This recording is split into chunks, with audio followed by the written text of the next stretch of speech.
Cardiological society of India, Vidarbha chapter association of physicians of India, Vidarbha chapter diabetic association of India Nagpur यांच्या संयुक्त विद्यमाने लिपिडोलॉजी association of India update 2024 कार्यक्रमाचे आयोजन करण्यात आले। आज हमारी यहाँ पर मीटिंग हुई है क्योंकि हिंदुस्तान के बीच में हार्ट अटैक बहुत ज़्यादा होता है और आपने कई बार देखा होगा, मीडिया रिपोर्ट्स होती हैं कि 20 साल की उम्र में किसी की डेथ हो गई, 15 साल में हो गई, जिम में हो गई। तो उसी के बारे में आज हम डिस्कस कर रहे थे कि इसको कैसे हम कम कर सकते हैं। तो उसके बारे में और अगर आपको मैं अगर कुछ हिंदुस्तान की हार्ट डिजीज़ के बारे में बताऊं, हम ये कह सकते हैं कि हिंदुस्तान में हार्ट डिजीज़ का एपिडेमिक है, मतलब बहुत ज़्यादा होती है। और हमारे जो हिंदुस्तानी हैं उनको अमेरिकन के मुकाबले में 3 से 4 गुना ज़्यादा हार्ट अटैक होता है, हार्ट की प्रॉब्लम होती है और 10 साल पहले होती है।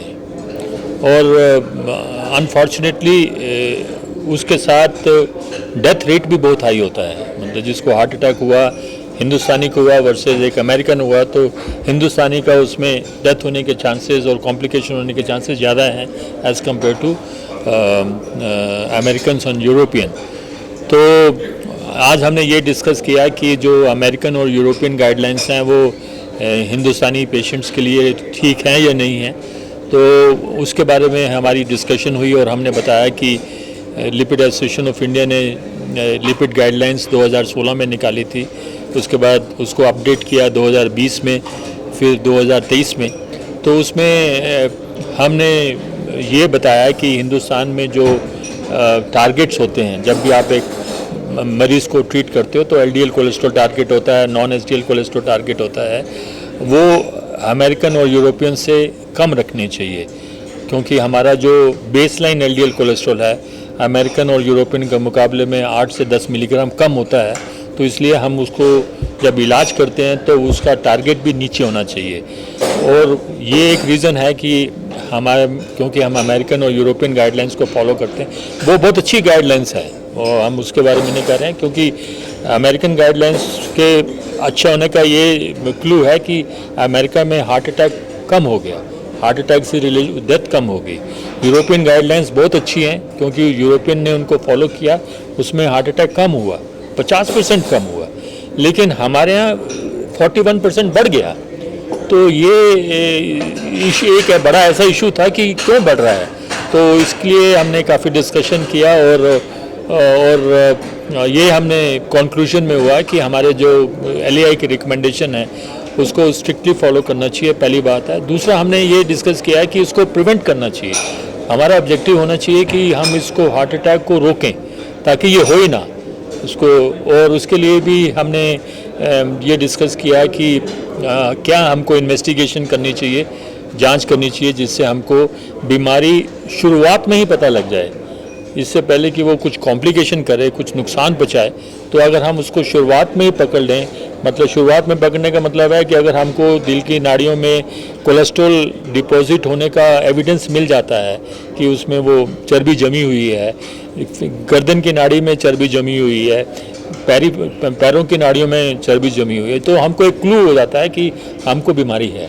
और आपको ये बता दूं कि अगर ये ब्रेन की नाड़ियों में अगर चर्बी होती है तो हार्ट की नाड़ियों में भी चर्बी होने की गुंजाइश बहुत ज़्यादा होती है, क्योंकि नाड़ियाँ तो एक ही है ना, और वही खून बह रहा है, वही कोलेस्ट्रॉल सब जगह जा रहा है। अगर वो एक जगह में नुकसान करेगा तो दूसरी जगह में भी नुकसान करेगा। तो इसलिए हमने ये डिस्कस किया है कि अगर आप किसी भी नाड़ी के बीच में कोलेस्ट्रॉल डिपॉजिट मिलता है आपको, तो आपने उसको बहुत एग्रेसिवली ट्रीट करना है और उसको एलडीएल कोलेस्ट्रॉल को 50 से नीचे रखना है। हार्ट अटैक वाले मरीज़ को भी कम से कम एलडीएल कोलेस्ट्रॉल 50 से नीचे रखना चाहिए, और जो पेशेंट डायबिटीज़ वाले हैं उनको कम से कम 70 से नीचे रखना चाहिए, और उससे भी नीचे जा सकते हैं अगर वो अपने डॉक्टर की एडवाइस को फॉलो करें और डॉक्टर रिकमेंड करता है। अपने से नहीं, डॉक्टर की एडवाइस से उनको ये करना चाहिए, डॉक्टर की सुपरविजन में करना चाहिए। और फिर हमने एक चीज़ और डिस्कस की, क्योंकि आज तक हम लोग LDL cholesterol, non HDL cholesterol और एपोबी को ही समझते थे कि यही बीमारी करते हैं। तो एक चौथा लिपिड का भी एक मॉलिक्यूल है जिसको हम लाइपोप्रोटीन स्मॉल ए कहते हैं, जो कि जेनेटिकली कंट्रोल होता है, उसका खाने पीने से कोई ताल्लुक नहीं होता, उससे वो बढ़ता नहीं है और एक्सरसाइज से कम नहीं होता और डाइट को रिस्ट्रिक्ट करने से कम नहीं होता। वो जितना 5 साल की उम्र में हो जाता है तो प्रैक्टिकली उतना ही रहता है, थोड़ा सा 5-10% में वेरिएशन हो सकता है, उससे ज़्यादा वेरिएशन नहीं हो सकता। उसकी भी असेसमेंट ये देखा गया है कि वो भी हिंदुस्तानी पॉपुलेशन में 25 से 30% पॉपुलेशन में बड़ा मिलता है, हायर वैल्यू मिलती है। तो उसको भी हमें कम से कम 18 साल में ब्लड टेस्ट के थ्रू देख लेना चाहिए कि वो बढ़ा हुआ है या नहीं हुआ, क्योंकि अगर वो बढ़ा हुआ मिले तो हमको 18 साल की उम्र और 20 साल की उम्र से ही प्रिकॉशन ले लेनी चाहिए, ताकि आगे जाके वो हार्ट अटैक ना करे। और देखिए हर आदमी का ऑब्जेक्टिव होता है कि उसकी उम्र लंबी हो, उसके बच्चे की उम्र लंबी हो। तो इस सब चीज़ों के लिए हमको बहुत कोशिश करनी चाहिए कि बीमारी होने का जल्दी से जल्दी पता चले और उसका इलाज जल्दी से जल्दी शुरू हो। ये है आज हमारा डिस्कशन का कंक्लूजन था। जैसे डॉक्टर रमनपुरी ने बताया, जिन्होंने ये संस्था शुरू किया 12 साल पहले, ये संस्था क्यों किया कि लोगों को इस कोलेस्ट्रॉल यानी सिंपल लैंग्वेज में जो फैट या कोलेस्ट्रॉल का इम्पोर्टेंस, उससे क्या नुकसान हो सकता है, वो विचार लेके उन्होंने ये संस्था शुरू किया। और 12 साल में काफ़ी हद तक उसका जो एम ऑब्जेक्टिव है उसमें क्रिएट करने में उसको काफ़ी काम किया है उन्होंने। आज का दिन जो हम यहाँ मिले, ये जो मीटिंग ऑर्गेनाइज किया मेनली कि हमारे जो डॉक्टर्स हैं उनको इन्फॉर्मेशन जो इसके बारे में माहिती देने के लिए, जैसे कि आजकल यानी अभी 2024 में कोलेस्ट्रॉल का ट्रीटमेंट कैसा होता है, कैसा करना चाहिए, कि मेन प्रॉब्लम ये बीमारी में कि ये बीमारी अपने को जब अटैक आ जाएगा तभी वक्त नहीं मिलता है। जैसे डॉक्टर रमनपुरी बोला कि सडनली जिम में एक्सरसाइज करते हैं इंसान गुजर जाता है, या नींद में गुजर जाता है, या थोड़ा छाती दर्द हुआ और गुजर जाता है, यानी कि अपने को वक्त मिलता नहीं, लेकिन बीमारी चलते रहता है।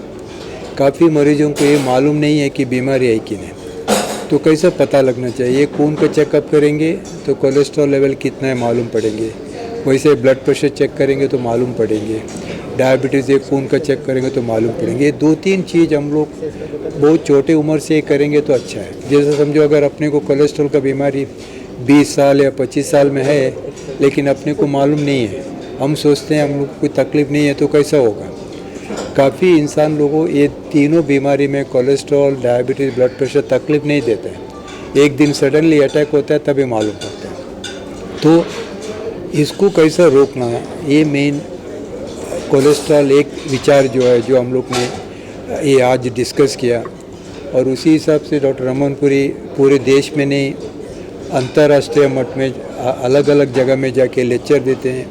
इसको हम लोग जो अवेयरनेस, यानी हम सब साथ है LIA में, जैसा हम उसका एक मेडिकल एडवाइज़र है ऑर्गेनाइजेशन का, एकेडमिक कोऑर्डिनेटर है, जो हम सब मिलके हम लोग एक विचार करके इसको कैसा क्रिएट करना है, अवेयरनेस क्रिएट करना है, क्योंकि कॉमन मैन यानी सोसाइटी में कम्युनिटी को मालूम पड़ना चाहिए।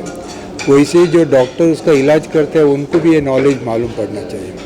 तो इस विचार से हम लोग आज इधर जमा हुए और फंक्शन काफ़ी कम हो गया। हम डॉक्टर अजीज़ खान का बहुत शुक्रिया, क्योंकि हम लोग मुंबई से आए, डॉक्टर रमनपुरी दिल्ली से आए, और इतने अच्छे कार्यक्रम जो हमारा cardiology society, association physician society और डायबिटीज़ एसोसिएशन मिल के ये कार्यक्रम किया। और हम ये सोचते हैं कि इसका लाभ डॉक्टर लोगों को और कॉमन मैन यानी जो इंसान को जाना चाहिए, कि आप लोग का भी इसमें बहुत इम्पोर्टेंट रोल है कि कैसा ये बीमारी के बारे में, साइलेंट बीमारी है लेकिन उसको कैसा पता लगना चाहिए और क्या करना चाहिए। लाइफस्टाइल जैसे वॉकिंग करना चाहिए, खाना पीने में थोड़ा हम लोग केयर करना चाहिए। ये सब चीज़ हम अगर हम बरोबर सीरियसली ले लेंगे तो हमारे विचार से ये हार्ट का बीमारी इजीली अपन प्रिवेंट कर सकें। हाँ, मेरा नाम डॉक्टर चरणजीत सिंह है। मैं दिल्ली से आया हूँ। मैं एक्स प्रोफेसर हूँ वर्धमान मेडिकल कॉलेज से।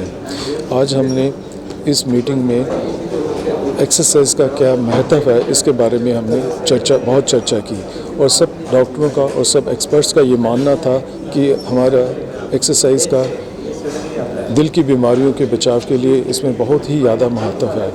ना कि बचाव के लिए बल्कि जिन मरीज़ों को ऑलरेडी दिल की तकलीफ़ हो चुकी है उनमें भी ये इसके बहुत फ़ायदे हैं। दवाइयाँ जहाँ पर ज़रूरी है वहाँ पर तो देनी ही है, पर दवा के साथ साथ हमको एक्सरसाइज पर पूरा ध्यान दिया जाए। और हमने एक्सरसाइज की शोध में देखा है कि एक्सरसाइज करने से दिल के रोग बहुत कम हो सकते हैं। दिल के रोग होने के बाद उनकी कॉम्प्लिकेशंस काफ़ी कम रहती हैं। और इस विषय पर सबका मानना, सब डॉक्टर्स का मानना था कि ये बहुत ही ज़रूरी है। पर दिक्कत ये है कि आम तौर पर लोग इस पर अमल नहीं करते। तो हमारा मैसेज ये है कि लोग एक्सरसाइज को उतना ही महत्व दें जितना कि दवाइयों वगैरह को देते हैं।